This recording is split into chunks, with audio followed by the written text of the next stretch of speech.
திவிநகம சட்டமூலம் தொடர்பில் நீதிமன்றம் வழங்கிய தீர்ப்பு பிரதம நீதியரசர் மீதான குற்ற பிரேரணைக்கு தாக்கம் செலுத்தியுள்ளதா என்பது குறித்து இன்று நடைபெற்ற ஊடகவியலாளர் சந்திப்பில் பிரதி அமைச்சர் லக்ஷ்மண் யாப்பாபிவர்தனவிடம் ஊடகவியலாளர்கள் வினவினர்.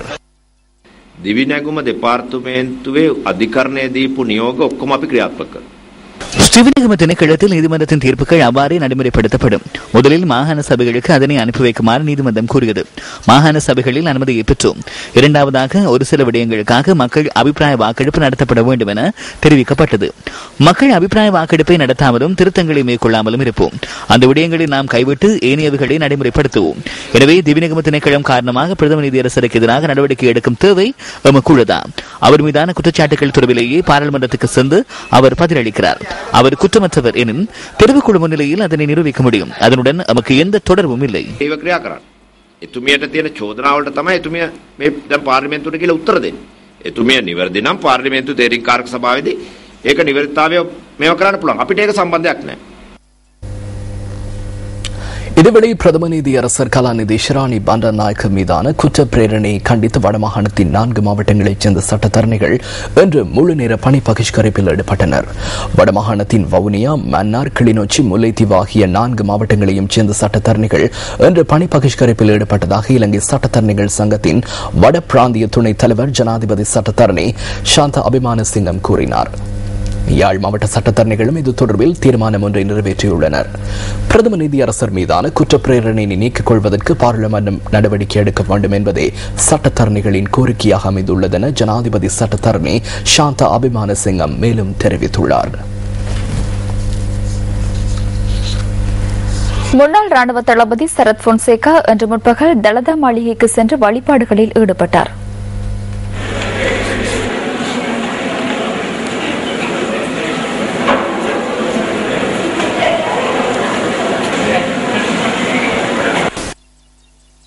அதனையடுத்து ஆஸ்கிரிய பீடத்தின் மகாநாயக்க தேரர் உடுகம ஸ்ரீ புத்திரகித்த தேரரை சந்தித்து ஆசி பெற்றார்.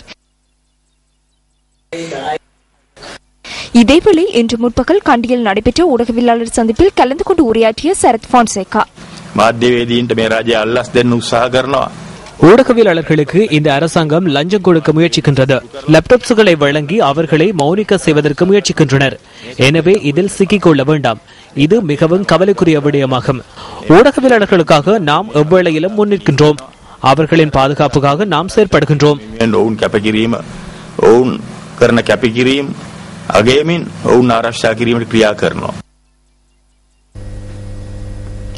ஐக்கிய பிக்குகள் முன்னணி கண்டியில் நேற்று கூட்டம் ஒன்றை ஏற்பாடு செய்திருந்தது.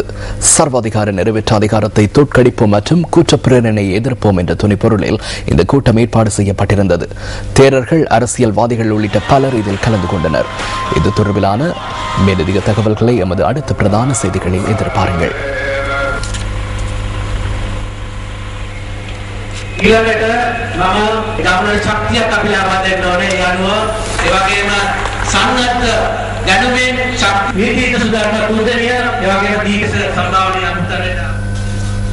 இரண்டாயிரத்தி 4ஆம் ஆண்டிலிருந்து 2011ஆம் ஆண்டு வரை நாட்டினுள் 82 ஆடை கைத்தொழிற்சாலைகள் மூடப்பட்டுள்ளதாக பொருளாதார அபிவிருத்தி பிரதி அமைச்சர் லக்ஷ்மண் யாப்பா அபிவர்தன தெரிவிக்கின்றார்.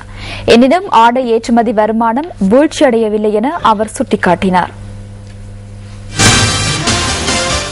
இலங்கையில் வெளிநாட்டு முதலீடுகள் குறிப்பிடத்தக்க அளவு வளர்ச்சியை கண்டுள்ளதாக இன்று நடைபெற்ற ஊடகவியலாளர் சந்திப்பில் கலந்து கொண்ட பொருளாதார அபிவிருத்தி பிரதி அமைச்சர் லக்ஷ்மண் யாப்பா அபிவர்த்தன தெரிவிக்கின்றார்.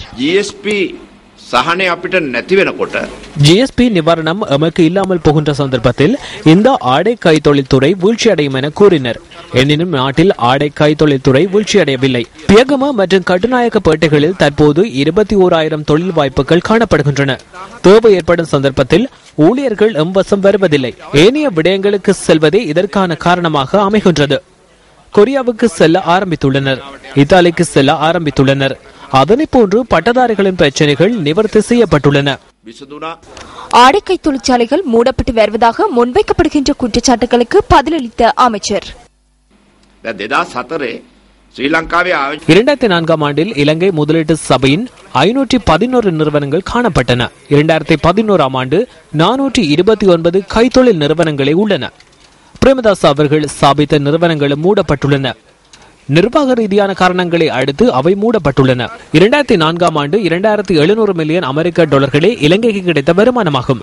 ஆனால் 2011 ஆண்டின் இறுதியில் 4172 மில்லியன் அமெரிக்க டாலர்களை ஆடை கைத்தொழிலில் இருந்து மாத்திரம் பெற்றுக் கொண்டுள்ளோம். எமது ஏற்றுமதி குறைவடைந்துள்ளதா? எமது வருமானம் 49.5 அதிகரித்துள்ளது. ஆதலால் எமக்கு எந்தவித பிரச்சனைகளும் இல்லை.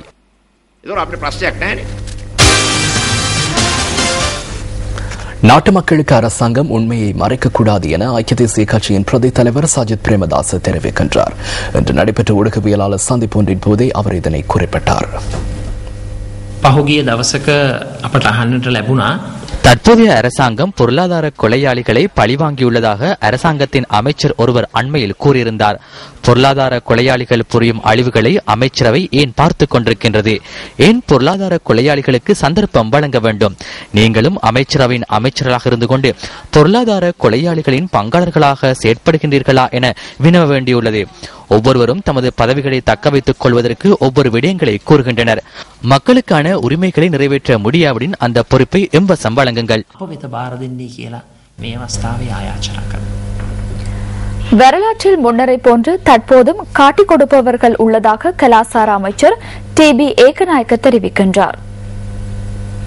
கலாசார மற்றும் கலைகள் அமைச்சு ஏற்பாடு செய்துள்ள தேசிய வீரர்கள் தினம் இன்று நினைவு கூறப்பட்டது.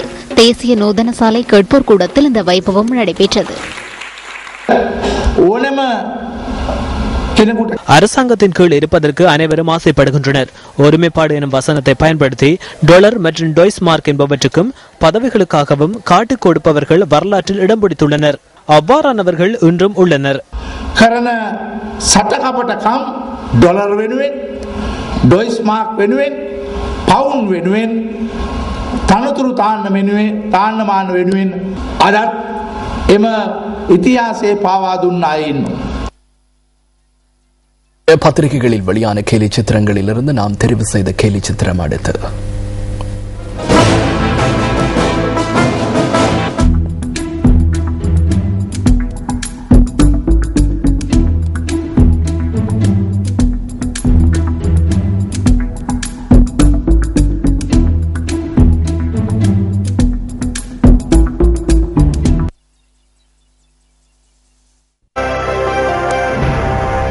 இந்து மதத்தின் எழுச்சிக்காய் தன்னை அர்ப்பணித்த மகனாக வீரத்துறவி சுவாமி விவேகானந்தர் விளங்குகின்றார்.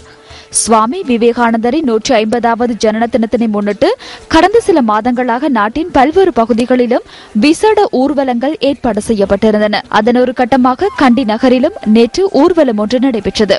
இந்து ஸ்வயம் சேவக சங்கம் ஏற்பாடு செய்திருந்த இந்த ஊர்வலத்தில் சுவாமி விவேகானந்தரை நினைவு கூறும் நோக்கில் உடை அணிந்திருந்த சிறார்கள் பலரும் கலந்து கொண்டனர். இதனைத் தொடர்ந்து கண்டி இந்து மாமன்றத்தில் விசேட மாநாடு ஒன்றும் நடைபெற்றது. இந்து மதத்தின் எழுச்சிக்காய் சுவாமி விவேகானந்தர் ஆற்றிய மகத்தான சாதனைகளை நினைவு கூறும் நோக்கிலான பல கலை நிகழ்வுகளும் இதன் போது நடைபெற்றன.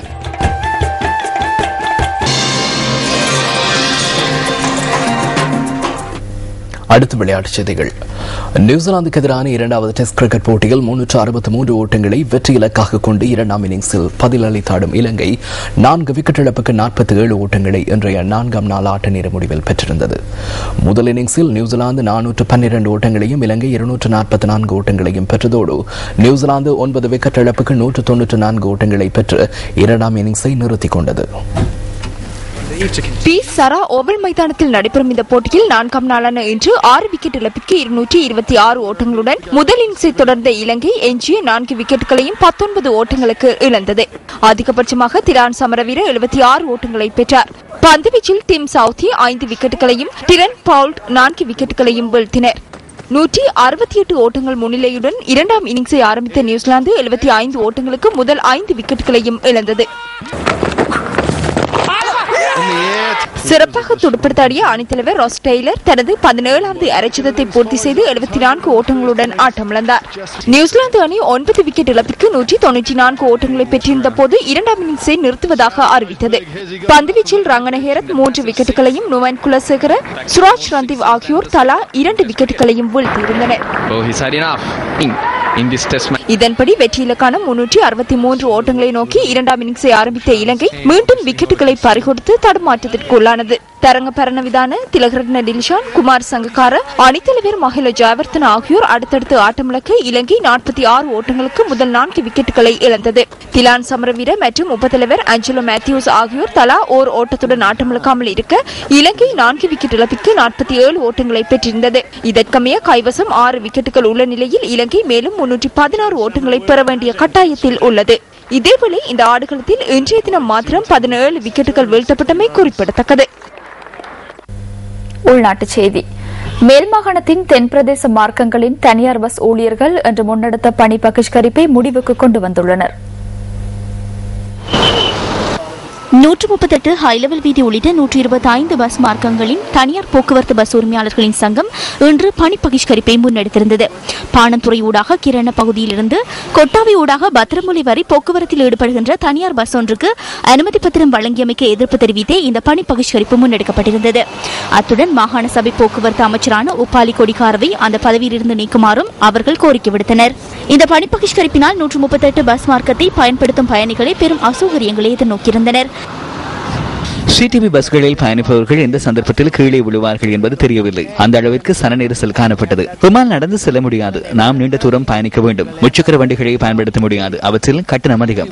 இன்று நமக்கு பரீட்சை இருந்தது. காலை 5 மணி அளவில் பாணந்துறையில் இருந்து பஸ் ஏறினோம். 7:25 அளவில் கொழும்பை வந்தடைந்தோம். நாங்கள் பஸ் அறிப்பிடத்தில் அரை மணி நேரத்துக்கும் அதிக நேரம் காத்திருந்தோம். அவசரமாக செல்ல முடியாது. வீதியில் பஸ் இல்லாவிடின் எவ்வாறு செல்வது? எனது பிள்ளை வைத்தியசாலையில் அனுமதிக்கப்பட்டுள்ளது. சிடிவி பஸ்கள் இருந்தால் பிரச்சனை இருந்து பயணிக்க முடியும். பணி பகிஷ்கரிப்பினால் இலங்கை போக்குவரத்து சபைக்கு சொந்தமான 100 பஸ்கள் மேலதிகமாக இன்று சேவையில் இணைத்துக் கொள்ளப்பட்டன. பாணதுரை கிரண பகுதியிலிருந்து 4 பஸ்களூடாக மக்கள் தமது பிரயாணத்தை மேற்கொண்டிருந்தனர். ஊழியர் சேவைகளுக்காக பஸ் சேவை ஒன்றை வழங்கினால் அவர்களுக்கு ஒரே பஸ்ஸில் வருகை தந்து தமது தொழில்களை நிறைவு செய்து மீண்டும் கிராமங்களுக்கு திரும்ப சுமார் 1.5 மணித்தியாலங்கள் செல்கின்றன. மேல்மாகாண போக்குவரத்து அமைச்சர் மற்றும் தனியார் பஸ் உரிமையாளர்களின் சங்கத்துடன் இன்று கலந்துரையாடல் ஒன்றும் நடைபெற்றது. பகிஷ்கரிப்பிற்கு காரணமான பஸ்ஸை அலுவலக சேவையில் மாத்திரம் ஈடுபடுத்துவதற்கான அனுமதி பத்திரத்தை வழங்குவதற்கு இதன்போது இணக்கம் தெரிவிக்கப்பட்டதாக மேல்மாகாண போக்குவரத்து அமைச்சர் தெரிவித்தார். இந்த கலந்துரையாடல் நடைபெறுகின்ற சந்தர்ப்பத்தில் பஸ் உரிமையாளர்கள் உள்ளிட்ட சிலர் மேல்மாகாண பிரதம அமைச்சுக்கு முன்பாக ஆர்ப்பாட்டம் ஒன்றில் ஈடுபட்டனர்.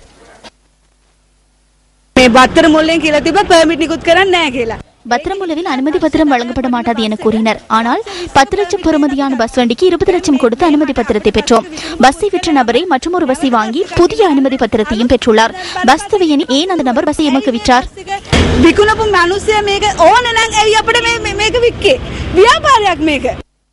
இந்த குற்றச்சாட்டு தொடர்பில் மேல்மாகாண போக்குவரத்து அமைச்சர் இவ்வாறு பதிலளித்தார்.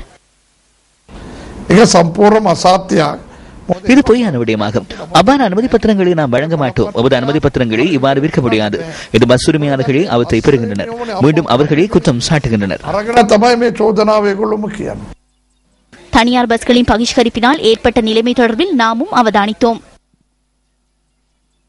இன்று மாலை வேளையில் நாம் அவதானித்த போது இலங்கை போக்குவரத்து சபையின் பஸ்கள் அதிகம் சேவையில் ஈடுபட்டிருந்ததை எம்மால் அவதானிக்க முடிந்தது. இருப்பினும் தனியார் பஸ்களும் சேவையில் ஈடுபட்டிருந்ததையும் எம்மால் அவதானிக்க முடிந்தது. நியூஸ் ஃபர்ஸ்ட் செய்திகளுக்காக ரஞ்சனி ராஜரட்னம், ராஜ்கிருஷ்ணா. இத்துடன் நியூஸ் ஃபர்ஸ்டின் 8 மணி பிரதான செய்திகள் நிறைவு பெறுகின்றன. வணக்கம்.